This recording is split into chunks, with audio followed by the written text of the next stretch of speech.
लोकसभा की चुनाव जो है जोरों शोर पर है और एनडीए पूरा मजबूती के साथ एक साथ होकर के तमाम बड़े बड़े नेता जो हैं बयानबाजी कर रहे हैं, भाषणबाजी कर रहे हैं, जो रोजगार और जो नौकरियां उन्होंने दिए हैं और कई सारी योजनाएं जो दी हैं, जो जनता के बीच परोसने का काम करते हैं। लेकिन वही अगर बात करें एनडीए के हिस्सा नीतीश कुमार के बारे में, तो जेडीयू के प्रवक्ता कुछ हैं जो क्या कुछ प्रेस कॉन्फ्रेंस करके कितना हम लोग जेडीयू कार्यकाल और एनडीए के कार्यकाल में कितना विकास हुआ, क्या काम हुआ है, तमाम कुछ मुद्दों को लेकर के जो आज प्रेस कॉन्फ्रेंस अपने कार्यालय में करते हैं। पहले सुन लीजिए प्रवक्ता का क्या कुछ बयान है। मैं सबसे पहले आमंत्रित करता हूं बड़े भाई और जदयू के प्रदेश प्रवक्ता आदरणीय डॉक्टर निहोरा प्रसाद यादव,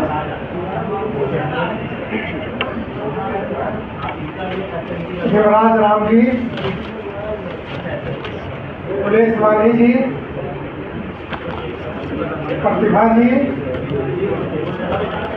और सभी पत्रकार बंधु, जिंदा हो।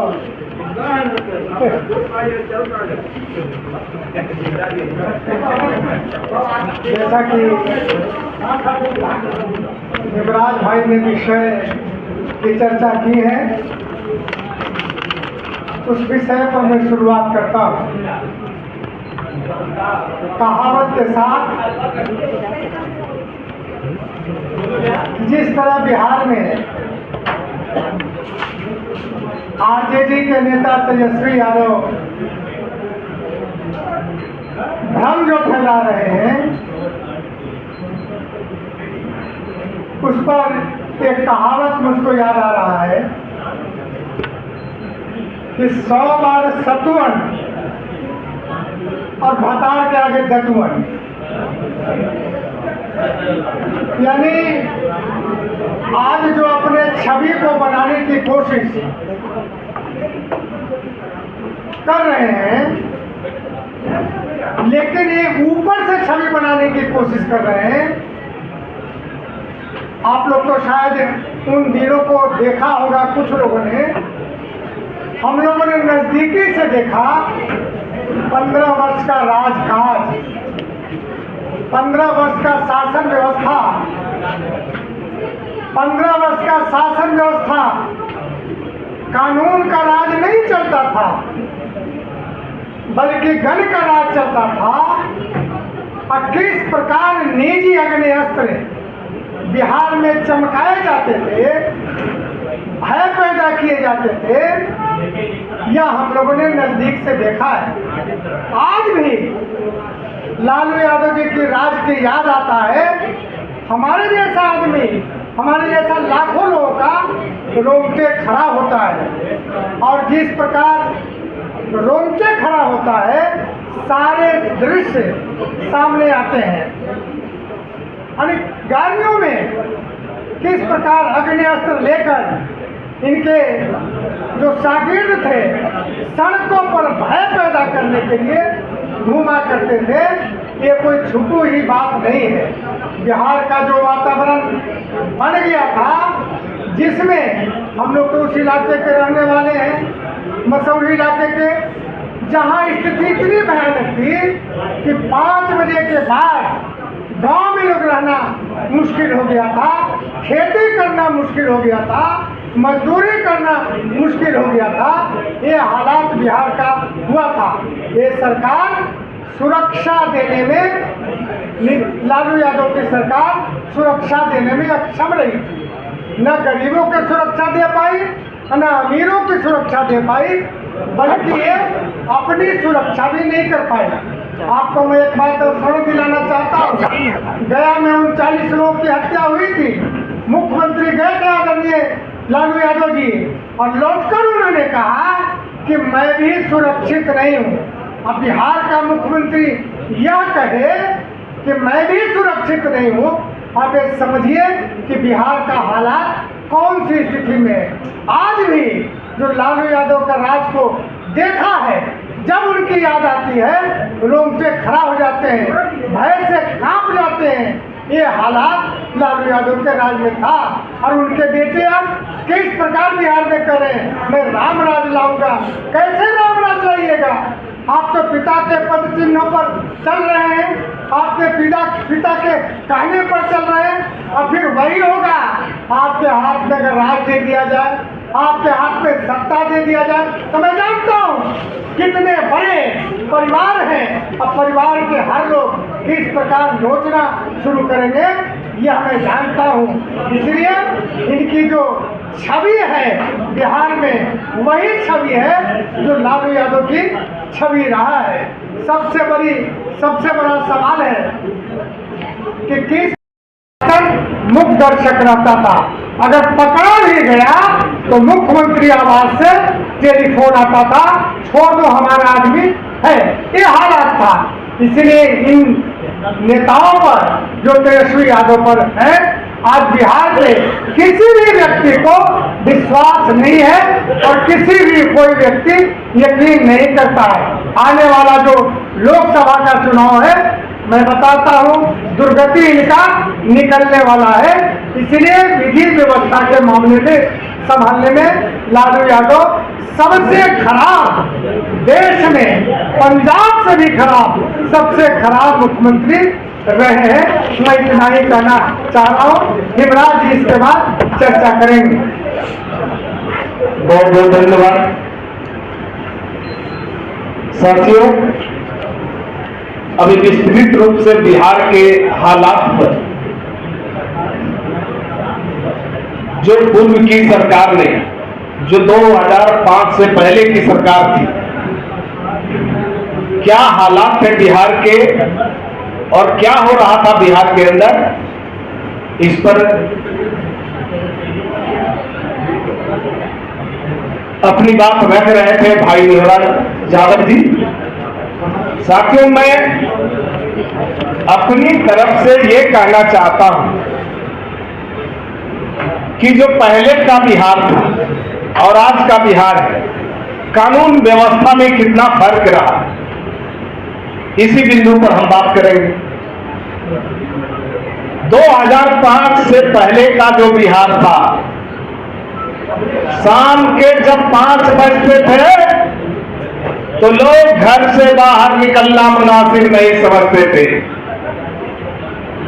लोग घर से बाहर कहीं बड़ी मुश्किल से निकलते थे। अगर किसी कारणवश दिन में घर से बाहर कोई घर का सदस्य निकला, शाम के 5 बजे तक वापस नहीं आया, किसी कारणवश देर हो गई, तो जहां देर हुई वहीं पर उनको रात गुजारना पड़ता था किसी तरह से। ऐसी हालात नहीं थे जो रात बिरात लोग रास्ते पर चले, सफर तय करे। पटना जंक्शन से बंगला चौराहा जाना रात में मुश्किल था। ये हालात था इस पटना शहर का, और इलाकों की तो बात छोड़ ही दीजिए। लेकिन आज की हालात क्या है? एक शहर से दूसरे शहर रात बिरात बेखौफ लोग आ रहे हैं और जा रहे हैं। रात में स्टेशन पर उतरते हैं, स्टेशन पर रुकने की लोग जरूरत नहीं समझते हैं। ये बेखौफ बिहार है, रात में ही अपने घरों की तरफ चल देते हैं जो उनका सवारी होता है। ये वही बिहार है जिस बिहार को बीमारू बिहार कहा जाता था, आज ये विकसित बिहार के रूप में दिखाई पड़ रहा है। जिस बिहार के लोगों को 2005 से पहले का जो बिहार था, बिहार के लोग अगर बाहर होते बिहार से बाहर, तो उन्हें अपमान भरी नजरों से, निगाहों से देखा जाता था और उनके साथ जो सलूक होता था, जो उस समय उनका सामना कर रहे होते थे, वही समझते थे। आज जो बिहार है, जो बिहार के लोग बिहार से बाहर है, सम्मानित नजरों से लोग उनके प्रति देखते हैं और उनके साथ सलूक किया करते हैं। बिहार में जो कुछ महत्वपूर्ण आंकड़े हैं, मैं उनको आपको सामने पेश कर रहा हूं कि 2090 से लेकर 2005 तक का जो लालू राबड़ी का राज था, और 2005 के बाद नीतीश कुमार जी का राज आया। क्या फर्क है और क्या हुआ? एक बार खत्म था, थाने में गाड़ी नहीं, गाड़ी रहती थी तो डीजल नहीं और पेट्रोलिंग भी नहीं होती थी। 2005 के अंत में नीतीश कुमार जी ने बीजेपी के सहयोग से सरकार बनाई। उसके बाद चीजें बदलने लगी, दृश्य बदला सा दिखने लगा, अपराधियों में कानून के प्रति खौफ दिखने लगा, कानून का डर सताने लगा। लालू यादव के घर में अगर शादी होती तो शोरूम से गाड़ियां उठा ली जाती थी, सोफे और कुर्सी शोरूम से गायब कर दिए जाते थे। बिहार में कोई व्यापार नहीं करना चाहता था। माननीय मुख्यमंत्री नीतीश कुमार जी के शासनकाल में तो पुलिस का इकबाल बुलंद हुआ। एसपी तराज ने अपना काम बखूबी करने शुरू किया। आंकड़े बताते हैं कि नीतीश के पहले कार्यकाल में 50,000 अपराधी जेल भेजे गए। लालू यादव के शासनकाल में लोग 1.5 साल तक घर से बाहर नहीं जाते थे। गैर सरकारी आंकड़ों के मुताबिक लालू यादव के शासन में शुरुआत से अंत तक अपहरण के कांड की संख्या हजारों में होती थी। सरकारी आंकड़ों के मुताबिक कुल 35 डॉक्टर और 27 इंजीनियरों का भी अपहरण हुआ था। और मैं नहीं बोल रहा हूं, नवभारत टाइम्स न्यूज पोर्टल 18 मार्च 2023 का रिपोर्ट है। नीतीश के शासनकाल में एसपीडी पढ़ाई के जरिए अपराधियों में खौफ पैदा किया गया। 2010 के विधानसभा चुनाव से पहले अर्थशास्त्री स्वामीनाथन अय्यर ने बिहार के आर्थिक बदलाव का श्रेय नीतीश कुमार जी के नेतृत्व में कानून और व्यवस्था की स्थिति में सुधार को दिया। बिहार में 2005 में 3,471 हत्याएं हुई, 251 अपहरण की घटनाएं और 1,147 बलात्कार की घटनाएं रिकॉर्ड की गई। ये भी मैं नहीं कर रहा हूं, नवभारत टाइम्स न्यूज पोर्टल 18 मार्च 2023 का रिपोर्ट है।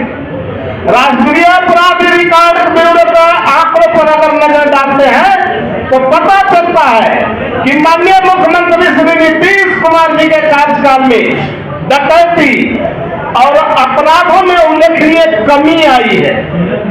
2005 में बिहार में 3,948 लोगों की हत्या हुई थी, 4 में फिरौती के लिए 411 और 1,390 बलात्कार के मामले दर्ज किए गए। ये भी मैं नहीं कर रहा हूं, नवभारत टाइम्स न्यूज पोर्टल 18 मार्च 2023 के आंकड़े के अनुसार।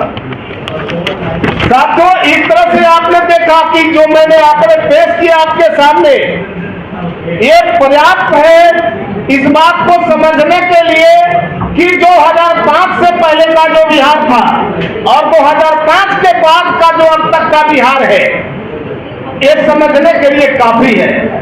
मैं बता देना चाहता हूं, जब कानून व्यवस्था की बात आती है तो कानून के नजरों में ये बिहार 2 तरह का बिहार साबित हुआ। 2005 से पहले जब मैंने बताया कि पुलिस की गश्ती नहीं होती थी, इसलिए गश्ती नहीं होती थी कि उनके पास जीप जो खराब पड़ा हुआ होता था उसमें डीजल भी नहीं हुआ करते। लेकिन 2005 के बाद से पुलिस को भी समुचित सुविधाएं मुहैया कराई गई और पुलिस का भी सोच बदला, चूंकि शासन करने वाले का भी सोच बदला था। एक नए व्यक्ति जिनकी इच्छा थी, जिनकी जिज्ञासा थी कि बिहार में हालात बदले, बिहार में कानून व्यवस्था का राज कायम हो, और उन्होंने राज कायम करके ये बता दिया और बिहार के लोगों में अपना विश्वास स्थापित किया और बिहार के लोग इस बात को महसूस करने लगे कि 2005 के पहले का जो बिहार था आतंक के साए में जी रहा बिहार था और 2005 के बाद का जो बिहार था वो बिहार वो बेखौफ बिहार है, वो कानून का राज है। यहाँ न्याय के साथ विकास होता है, किसी के साथ कोई पक्षपात नहीं होता है, किसी के साथ कोई भेदभाव बरता नहीं जाता है। है। इसलिए ये न्याय के साथ जो विकास की गाड़ी नीतीश कुमार जी के नेतृत्व में एनडीए सरकार की जो चल रही है, ये बखूबी ये बिहार की जनता क्या पूरे देश की जनता जानती है, और पूरे देश में पूरे दुनिया में नीतीश कुमार जी को विकास पुरुष कहते हैं लोग। और G20 के बैठक में जो यूनाइटेड नेशन के लोग आए थे, उन्होंने नीतीश कुमार को क्लाइमेट लीडर की संज्ञा दी। तो ये क्लाइमेट लीडर जो सिर्फ शासन करना ही नहीं जानता, बल्कि शासन अच्छा देने के साथ साथ समाज में जो कुरीतियां हैं उसको भी बदलने का काम, उसको भी बदलने के लिए रास्ता अख्तियार करने का काम किया है। तो इसलिए साथियों, बिहार में इस बार जो चुनाव है, हम कानून का शासन स्थापित किए हैं, न्याय के साथ विकास किए हैं, इसके बल पर हम बिहार में चुनाव में उतरे हैं। और बिहार में एनडीए 40 की 40 सीटें जीतेगी। और विपक्ष का तो पहले 1 सीट मिला था कांग्रेस को, इंडिया गठबंधन को, इस बार वो भी नहीं मिलेगा। 40 की 40 सीटें एनडीए गठबंधन के हाथों में होगी। धन्यवाद।